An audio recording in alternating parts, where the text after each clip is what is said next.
The reason that we're here today is in support of 3 bills that we've been attempting to get passed through the legislature, a couple of them for 3 years now and another for 2 years. The bills involve 3 important things to make Rhode Island safer. Limiting the number of rounds in magazines to 10. Disallowing concealed carry permit holders from carrying guns into our K through 12 schools, and keeping guns out of the hands of domestic abusers. We've asked the General Assembly to pass these laws, and we have companion laws for each of these issues in both the House and the Senate. A couple of weeks ago, we had a poll done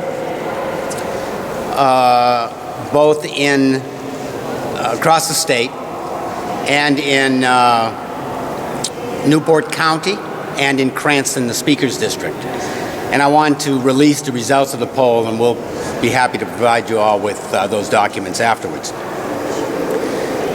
The people of Rhode Island, 75%, or 3 to 1, want magazines limited to 10 rounds.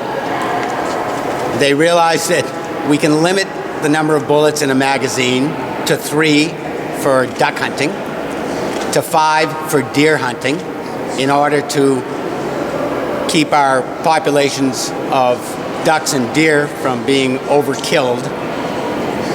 But they haven't been willing to reduce the number of bullets in a magazine to 10 in order to protect our citizens and our children. So we're asking that that law be passed this year, and the main sponsor of the law is going to give a few words in a few minutes. The second issue is guns in schools. Rhode Island is an outlier. For the most part, most states do not allow guns to be brought into K through 12 schools. Rhode Island does. It's an unusual situation, and it's a dangerous situation. 82% of Rhode Islanders have said that they don't want concealed carry permit holders to carry guns in schools. Not only did 82% of Rhode Islanders say that, but as of last night, the 24th school committee in the state has passed a resolution in support of banning guns in schools. That's 24 school committees.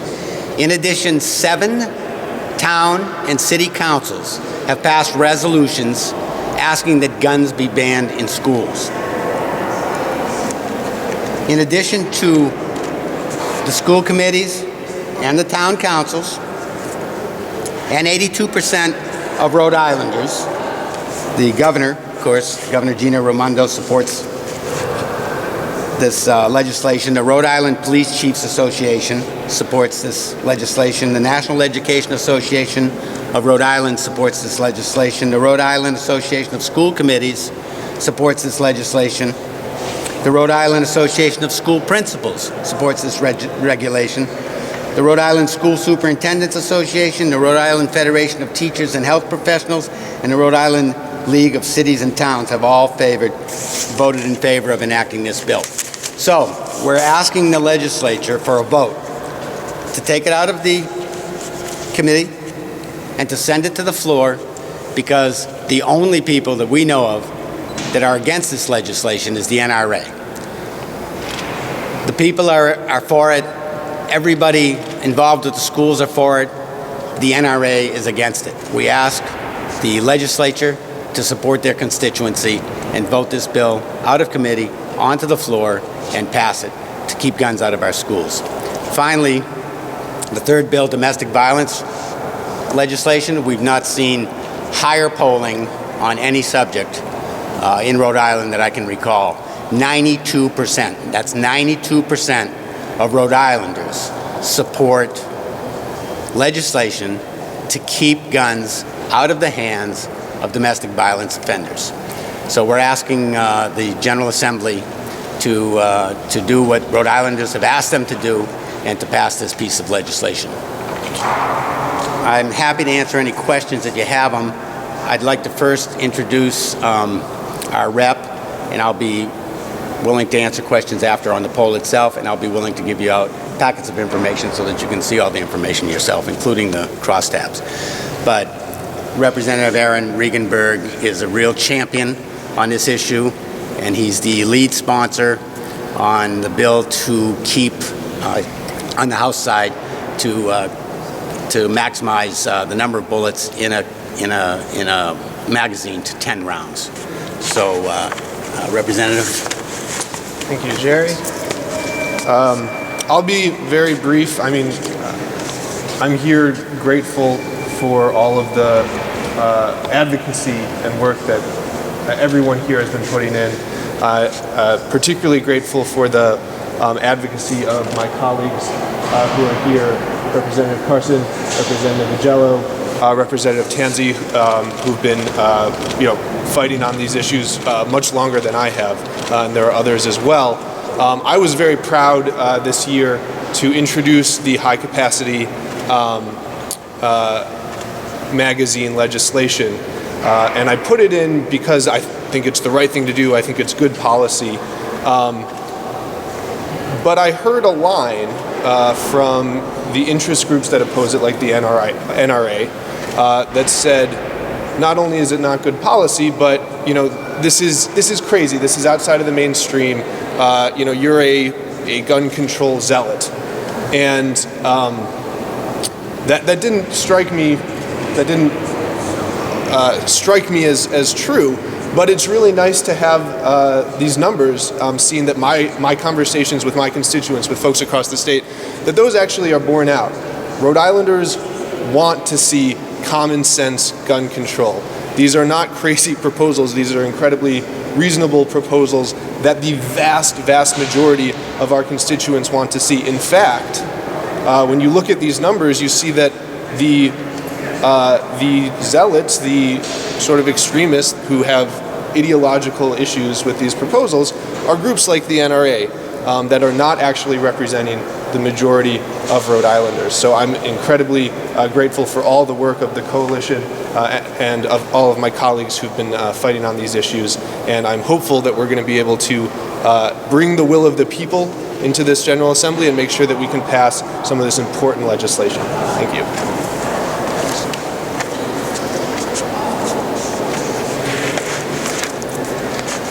It constantly amazes me when the gun lobby says that, we're out to ban guns. I've been a gun owner my whole life. Never been out to ban a gun. I've been out to help pass safety regulations that are going to keep people in Rhode Island safer than they would otherwise be.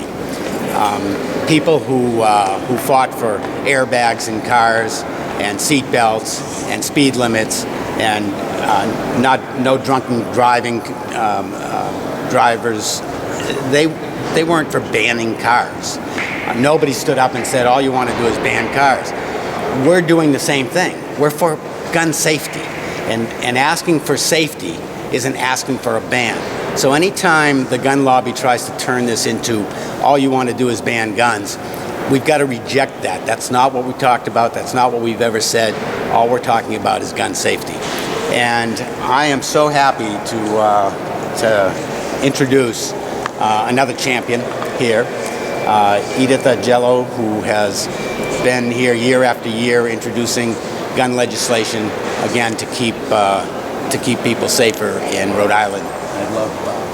I really hope that this year we can act on the wishes of school committees around the state, superintendents, other people who are on the front lines with our children, and protect children by changing the law regarding guns allowed in the state, concealed weapons. And I'm looking forward to lots of support. And I'd love to hear the statistics that you... I got them. Okay. Can I have a copy? You're going to get your own copy. Okay. Thank you.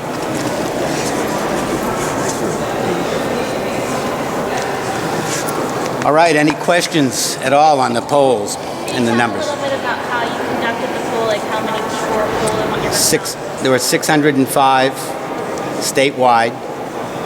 There was 100 in Cranston alone in the Speaker's District, and there was 100 in Newport County. And again, the Speaker's District actually was a higher percentage in favor of banning guns in domestic violence situations at 95%, and statewide it was 92%. So we're asking the Speaker to support his constituency and to support every other organization, the 92 that are partners of the Rhode Island Coalition Against Gun Violence, and to ask his committee to vote this out, get it to the floor, and give us a vote. Give us a vote.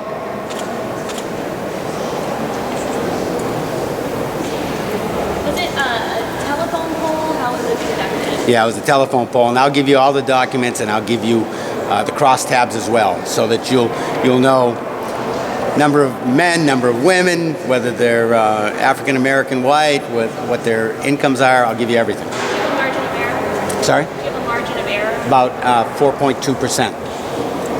What's the roadblocks that you've encountered for getting the legislation onto it? Getting it out of the judiciary committees. We've not gotten a vote. In each case, for 3 years, they've put it up for study. And I think they've studied it long enough. They've studied it in the case of 2 bills for 3 years, in the case of another bill for 2 years. At our last hearing, 2 of the senators said, you know, we're tired of hearing these arguments over and over again, year after year. And I've only got one response. It's easy. It's easy. Vote these things out, put them to a floor vote, and you won't see us arguing about these things next year. Let's get them passed. They're common sense gun laws. There's nothing extraordinary. There's nothing against the Second Amendment here. Nothing. When you talk about gun violence, the longer this thing can get drawn out, could have literally deadly consequences. Well, it had a deadly consequence just a couple days ago in Portsmouth, didn't it? Wasn't there another? And what happens? You know, if you keep allowing guns to be brought into school, there was another incident just recently in Kansas, where a guy at a football game at a high school adjusted his sock in which he had a gun, shot himself in the foot, and then nearly killed a woman standing a couple of rows away.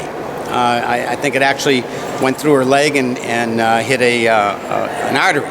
They got her to the hospital in time and saved her. But these are the kinds of things that can happen. Schools aren't the places to be carrying guns. You know, school committee meetings or parent-teacher conferences or school buses or school hockey games aren't places to be carrying a gun concealed. Too many things can go wrong.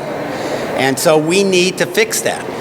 Again, 39 states don't allow guns at all in schools. In fact, the incident in Kansas caused the person to be arrested because he shouldn't have been carrying it in school. It's illegal in Kansas. If it's illegal in Kansas, it should be illegal in Rhode Island.